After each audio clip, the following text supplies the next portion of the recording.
Social differences within and beyond the framework of caste. You are probably familiar with the term caste, which refers to a set of hierarchically ordered social categories. The ideal order was laid down in the Dharma Sutras and Dharma Shastras. Brahmins claimed that this order, in which they were ranked first and was divinely ordained, while placing groups classified as Shudras and untouchables at the very bottom of the social order. Positions within the order were supposedly determined by birth. Okay, so by birth this concept is very clear to us. The Brahmins, and his son would be Brahman, his daughter would be Brahman, and Shudra, their children will be Shudras only. Okay, and Brahmins were in the top tier, and the Shudras and untouchables or the Chandalas will in the lowest tier. The right occupation. The Dharma Sutras and Dharma Shastras also contained rules about the ideal occupations of the four categories or Varnas.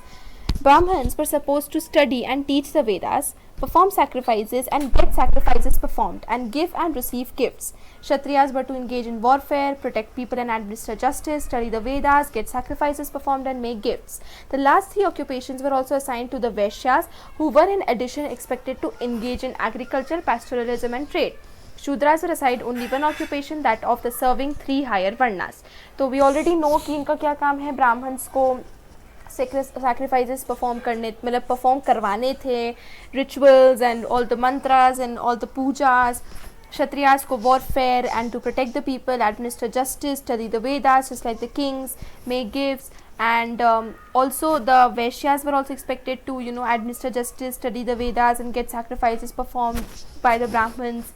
Vaishyas were also expected to be the businessmen and agriculture, trade, pastoralism, and Shudras had the only job of serving the three others.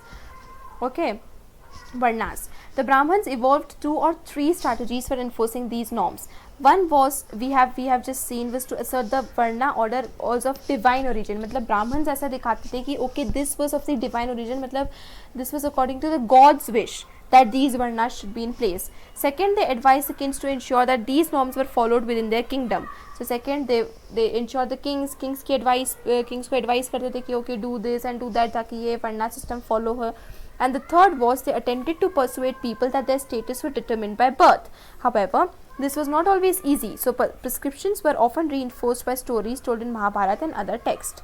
So it was not easy लोगों को मनाना कि okay by birth आपकी वो position determine हो रही है. तो महाभारत और जैसे टेक्स्ट के थ्रू भी वो अपना आइडियाज इन्फोर्स करते थे.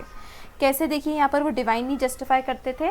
To justify their claims Brahmins often cited a words from a hymn in the Rig Veda known as the Purusha Sukta describing the sacrifice of Purusha the primeval man.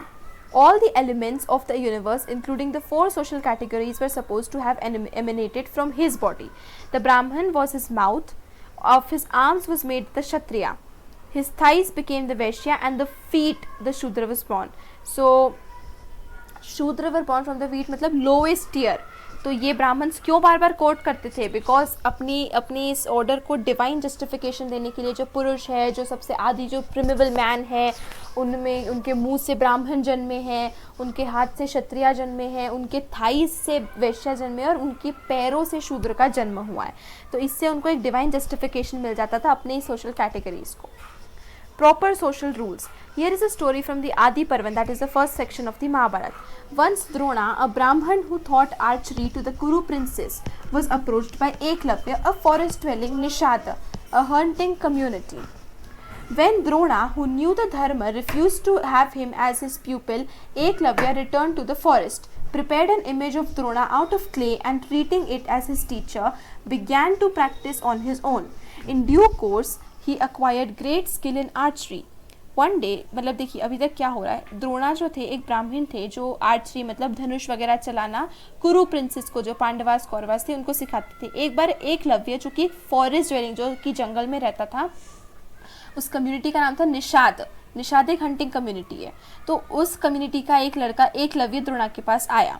Drona को पता था कि धर्म क्या है, कि निषाद जो है वो मतलब उसको वो अपना प्यूपल नहीं बना सकते, उनको नहीं सिखा सकते.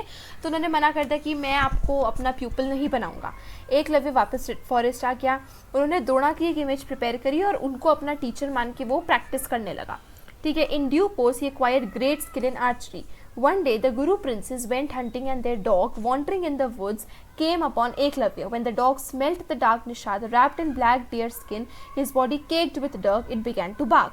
Annoyed, Eklavya shot 7 arrows into its mouth. When the dog returned to the Pandavas, they were amazed at this superb display of archery. They tracked down Eklavya, who introduced himself as a pupil of Drona. तो एक बार क्या हुआ, जो पांडवास थे वो अपने dog के साथ फॉरेस्ट गए हंट वगैरह करने के लिए.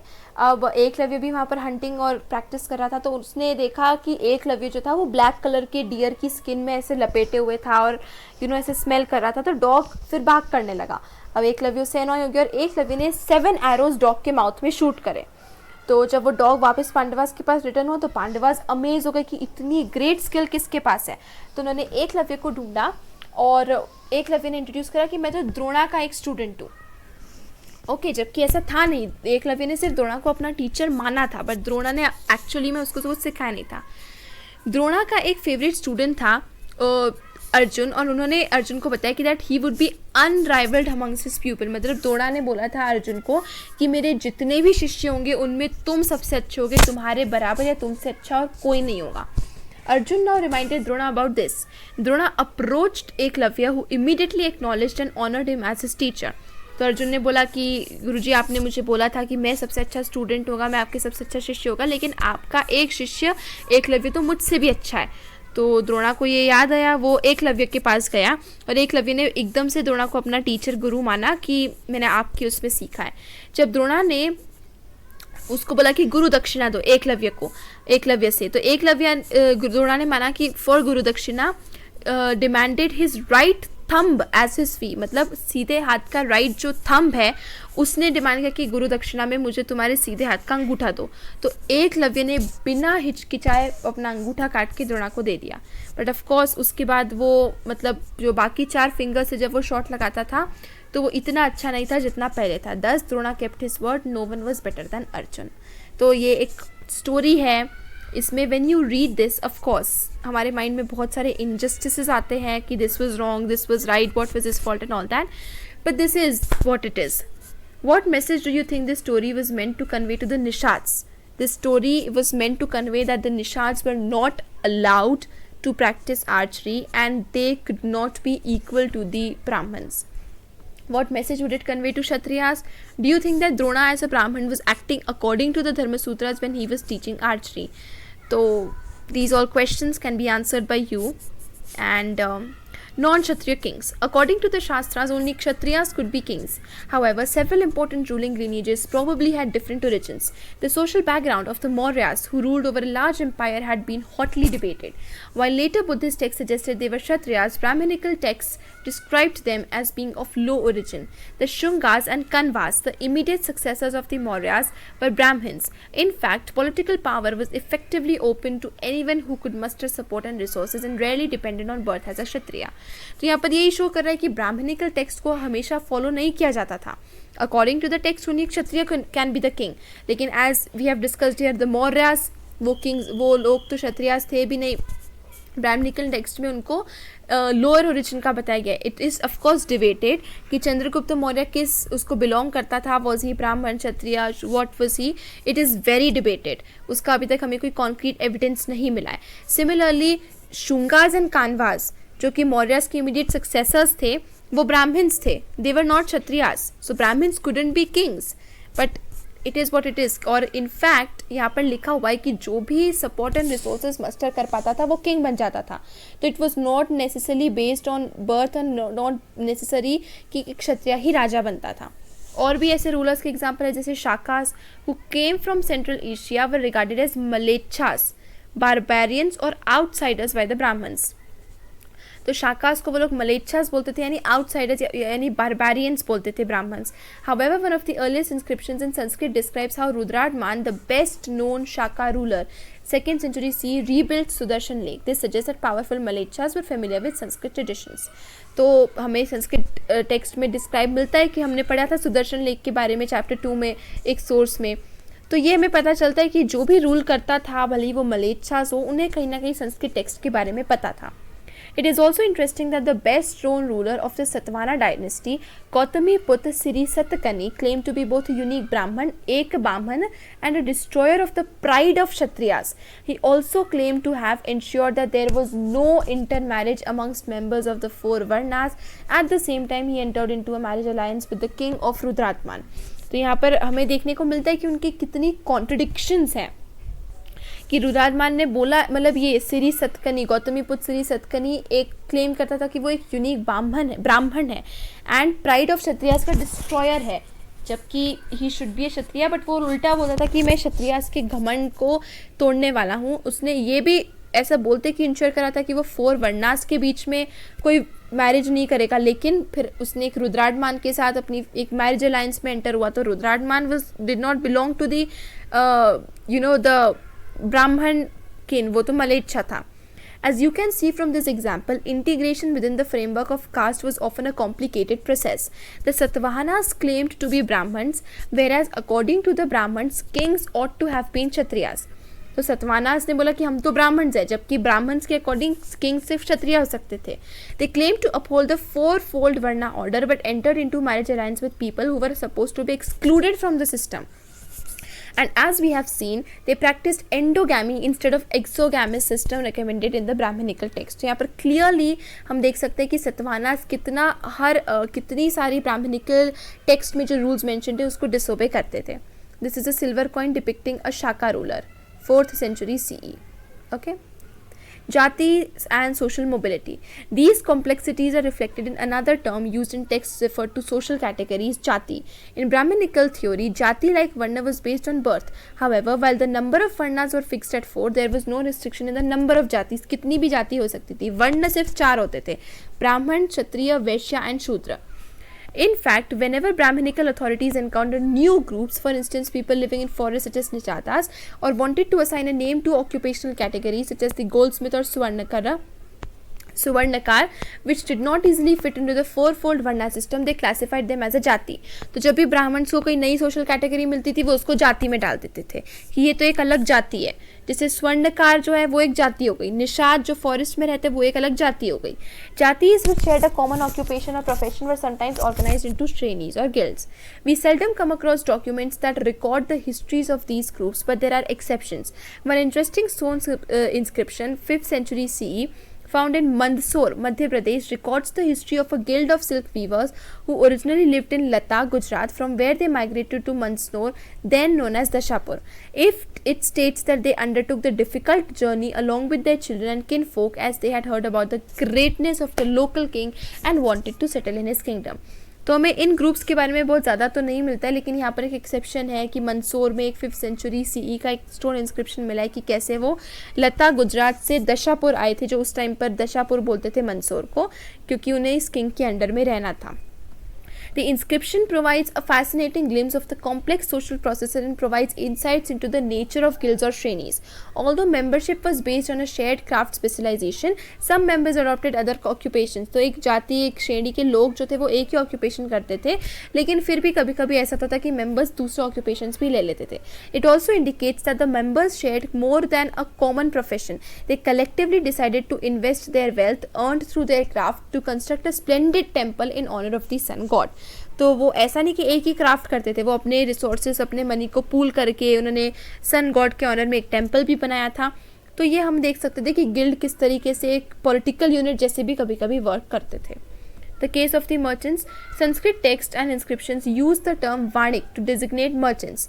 While trade was defined as an occupation for Vaishyas in the Shastras, a more complex situation is evident in plays such as the Mricha Katika, written by Shudraka, 4th century CE. Here the hero Charudatta was described as both a Brahman and a Sarthavaha or merchant, and a 5th century inscription describes two brothers who made a donation for the construction of a temple as Kshatriya Vaniks. तो यहाँ पर देखते हैं कि कैसे वाणिक्स जो थे वो मर्चेंट्स को डेजिग्नेट के लिए यूज़ होता था, और उनका जो था ऑक्यूपेशन डिफाइन जो था वो ट्रेड जो था वो सिर्फ वैश्यास के लिए था शास्त्रास में. लेकिन एक बहुत कॉम्प्लेक्स सिचुएशन आ गई. एक शूद्राका ने एक प्ले लिखा था मृच्छ कतिका, जिसमें वो दो अपने आप में बता रहे, मतलब चारुदत्त जो था वो एक ब्राह्मण भी था और एक वो सरथवहा भी था, मतलब एक मर्चेंट भी था। एंड ऐसे ही जैसे कि एक 5th सेंचुरी में 2 भाई थे जिन्होंने क्षत्रिय और वाणिक दोनों के, मतलब वो क्षत्रिय भी थे, वो वाणिक भी थे, मर्चेंट भी थे। तो ये हमें देखने को कॉन्फ्लिक्टिंग आइडियाज़ मिल जाते हैं. What the silk weavers did here is an excerpt from the inscription, which is in Sanskrit. Some are intensely attached to music, pleasing to ear. Others, being proud of the authority of 100 excellent biographies, are conversant with wonderful tales. Others, filled with humility, are absorbed in excellent religious discourses. Some excel in their own religious rites. Likewise, by others who were self-possessed, the science of Vedic astronomy was mastered. And others, valorous in battle, even today forcibly cause harm to the enemies. मतलब ये एक inscription है कि silk weavers का क्या काम था. ठीक है, तो beyond the 4 varnas integration. Given the diversity of the subcontinent, there were and always have been populations whose social practices were not influenced by Brahminical ideas. When they figure in Sanskrit texts, they are often described as odd, uncivilized, or even animal-like. तो ऐसी populations थी जो इन Brahminical ideas को condemn करती थी, तो उनको uncivilised और बारबेरियन टाइप बनाया जाता था.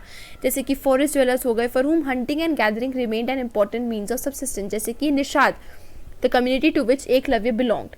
Others who were viewed with suspicion included populations such as nomadic pastoralists who would not be easily accommodated within the framework of settled agriculturists. Sometimes those who spoke non-Sanskritic languages were labeled as Malechas and looked down upon.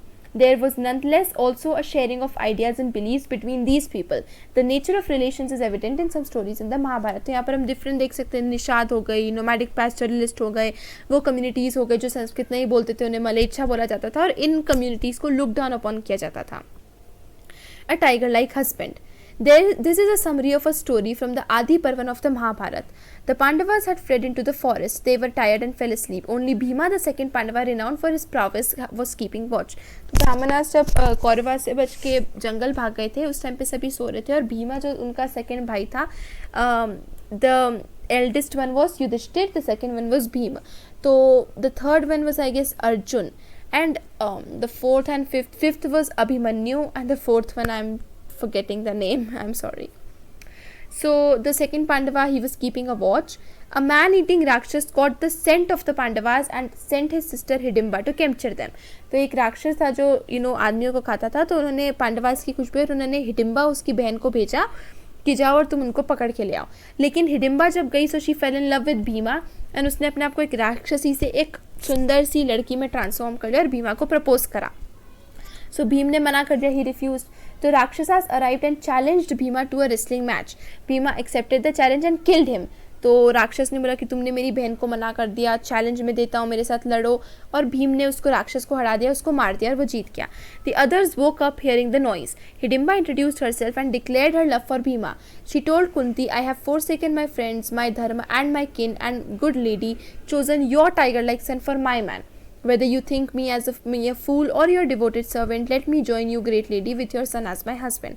तो भीमा ने कुंती से request करा कि मैंने अपना धर्म, अपनी लोग, सबको डिफाई कर दिया, और मैं आपके बेटे से, आपके शेर जैसे ताकतवर बेटे से प्यार करती हूँ, प्लीज़ मुझे उसे अपना हस्बैंड बनाने दीजिए और मुझे अपने आप में ज्वाइन करने दीजिए. तो अल्टीमेटली युधिष्ठिर ने इस मैरिज को अग्री कर दिया ऑन द कंडीशन कि भीम जो है वो पूरा दिन हिडिम्बा के साथ स्पेंड कर सकता है, but had to return every night. The couple roamed all over the world during the day. In due course Hidimba ने give birth to a rakshasa boy named Ghatotkacha, and then the mother and son left the Pandavas. Ghatotkacha ने promise करा पांडवास को कि whenever they needed him, he would come to help them. Some historians suggest that the term rakshasa is used to describe people whose practices different from those laid down in Brahminical text. So कुछ लोग बोलते हैं कि राक्षस तो इसलिए term use करते हैं क्योंकि वो लोग ब्राह्मणिकल टेक्स्ट को फॉलो नहीं करते थे, जैसे mlecchas. Identify the practices described in this passage which seem non Brahminical. क्या क्या प्रैक्टिसेस है देखिए. एक भीम ने राक्षस से शादी कर ली, राक्षस ने अपने किन को, अपने धर्म को छोड़ दिया, and all these things, and उनका शादी हो गई, घटोत्कच, उनका सन, ये सब चीज़ें. Beyond the 4 varnas, subordination and conflict. While the Brahmins considered some people as being outside the system, they also developed a sharper social divide by classifying certain social categories as untouchable. This rested on a notion that certain activities, especially those connected with the performance of rituals, were sacred and by extension pure. Those who considered themselves pure avoided taking food from those they designated as untouchable. तो वो अपने आप को pure मानते थे कि हम लोग तो पवित्र हैं, एंड अनटचेबल जो है अनप्योर है. In sharp contrast to the purity aspect some activities were regarded as particularly polluting, जैसे कि these included handling corpse and dead animal, जो कि जो लाशें होती थी उनको हैंडल करना उसको अनप्योर और माना जाता था, पल्यूटिंग माना जाता था, अपवित्र. तो ये टास्क जो था they were performed by Chandals. They were placed at the very bottom of the hierarchy. Their touch and in some cases even seeing them was regarded as polluting for by those who claimed to be at top of the social order. The Manusmriti laid down the duties of the Chandals. क्या क्या duties Manusmriti में laid down है? They had to live outside the village. They had to use discarded utensils जो Brahmins and जो बाकी higher order के लोग फेंक देते थे उन्हें वही यूज़ करना पड़ता था. उन्हें मरे हुए लोगों के कपड़े पहनना पड़ता था, आयरन के ऑर्नामेंट्स पहनना पड़ता था. They could not walk about in the villages and cities at night. उनको डेड बॉडीज़ को डिस्पोज ऑफ करना पड़ता था जिनके कोई रिलेटिव्स नहीं होते थे. एग्जीक्यूशनर जैसे इनको सर्व करना पड़ता था जिनको पनिशमेंट दी जाती थी. Much later, the Chinese Buddhist monk Fa Jian in the 5th century CE wrote that untouchables had to sound a clapper in the streets so that the people could avoid seeing them. मतलब जब भी वो streets में enter हो, city में enter हो, तो उन्हें ऐसे क्लैपर बजाना पड़ता था ताकि लोगों को पता चल जाए कि एक अनटचेबल आ रहा है और लोग उनको देखें ना. एक अनदर चाइनीज पिलग्रिम था जुआंग जैंग 7th सेंचुरी में. वो लिखते हैं कि executioner and scavengers were forced to live outside the city. By examining non-Brahminical texts which depict the lives of Chandals, historians have tried to find out whether Chandals accepted the life of degradation prescribed in the Shastras. Sometimes these depictions correspond with those in the Brahminical text, but occasionally there are hints of different social realities. So we don't really know कि Chandals इसको follow करते थे नहीं करते थे, ऐसे depictions हैं. This is a depiction of a mendicant seeking alms. Stone sculpture Gandhar 3rd century. Alms मतलब भिक्षा ले रहे हैं, वो ले रहे हैं. The Bodhisatta as a Chandal. Did Chandals resist the attempts to push them to the bottom of the social order? क्या Chandals इस चीज़ को follow करते थे जो ब्राह्मणिकल टेक्स्ट में है? Read this story about Matanga this part of a Matang Jataka, a Pali text where the Bodhisatta, the Buddha in a previous birth, मतलब बुद्धा के पिछले जन्म में वो एक चांडाल थे. Once the Bodhisatta was born outside the city of Banaras as a Chandal son named Matang. One day, when he had gone to the city on some work, he encountered Dittha Mangalika, the daughter of a merchant. तो जब उन्होंने दित्थ मंगलिका को देखा जो कि merchant की daughter थी, तो when she saw him she exclaimed I have seen something inauspicious. तो दित्थ मंगलिका बोलती मैंने तो कुछ बहुत ही बुरा सा देख लिया है और अपनी आँखें धो ली. तो जो लोग गुस्सा हो गए कि तुम कैसे आ गए, तुम्हारी वजह से उसने पाप करा और ये, तो उसने मतंग को बहुत मारा. उस प्रोटेस्ट में वो जाके उसके दित्थ मंगलिका के फादर के घर के पास जाके लेट गया. 7th डे पर वो फादर अपनी लड़की को बाहर लाया और उसने दिया कि ये तुम ले जाओ, और उससे ले रही. तो उसकी बेटी ने मतंग को वापस, मतंग भूखा था, वो वापस उसको चंडाल सेटलमेंट ले गया. वापस वो घर आया तो उसने वर्ल्ड को रिनाउंस करने का डिसाइड कर लिया. उसने स्पिरिचुअल पावर्स अटेन कर ली और वो बनारस वापस आया फिर उससे शादी कर ली दित्थ मंगलिका से. आफ्टर सम टाइम उनका एक सन हुआ name Mandavya Kumar and he learn the 3 Vedas as he grew up and began to provide food to 16,000 Brahmins every day. तो दो he was a son of a चांडाल, बट वो ब्राह्मण बना, वेदास पढ़ा एंड एवरीथिंग. एक दिन मतंग ने फिर वो रिनाउंस कर चुका था वर्ल्ड वगैरह, तो वो छोड़ के उनको चला गया. One day Matang dressed in his rags with a clay alms bowl in his hand arrived at his son's doorstep and begged for food. So Mandavya replied that he looked like an outcast and was unworthy of alms and the food was meant from Brahmins. तो मंदव्य ने उसको neglect कर लिया, neglect करा, उसको disrespect करा कि ये फूड सिर्फ ब्राह्मण्स के लिए था, तुम एक ब्राह्मण या वो नहीं लगते, तुम फूड नहीं मिलेगा. मतंग ने बोला those who are proud of their birth and are ignorant do not deserve it. On the contrary, those who are free from vices are worthy of offerings. तो मंदव्य lost his temper and asked his servants to throw the man out. तो मंदव्य ने अपने ही father को throw out कर दिया और ये उसको पता नहीं था कि वो उसके फादर थे. Matang rose in the air and disappeared क्योंकि उसके पास स्पेशल पावर्स थी. When Dittha Mangalika learned about the incident, she followed Matanga and begged for his forgiveness. He asked her to take a bit of the leftover from his bowl and give it to Mandavya and the Brahmins, and the story continued. तो ये actually Matang जो था उसको Buddhist का एक बुद्धा जो था उसके पुनर्जन्म की एक स्टोरी के बारे में, कि बुद्धा का पुनर्जन्म में वो एक बार मतंग एक चंडाल बना था, उनका बेटा, and all the story. Identify elements in the story that suggest that it was written from the perspective of Matang. क्या क्या वो थे, क्योंकि देखिए यहाँ पर ये जो लाइन्स लिखी है, those who are proud of birth and all that, ये ऑफकोर्स उसके पर्सपेक्टिव से है. एंड ये जैसे कि he asked for the forgiveness and वो शादी कर ली एंड ऑल दीज.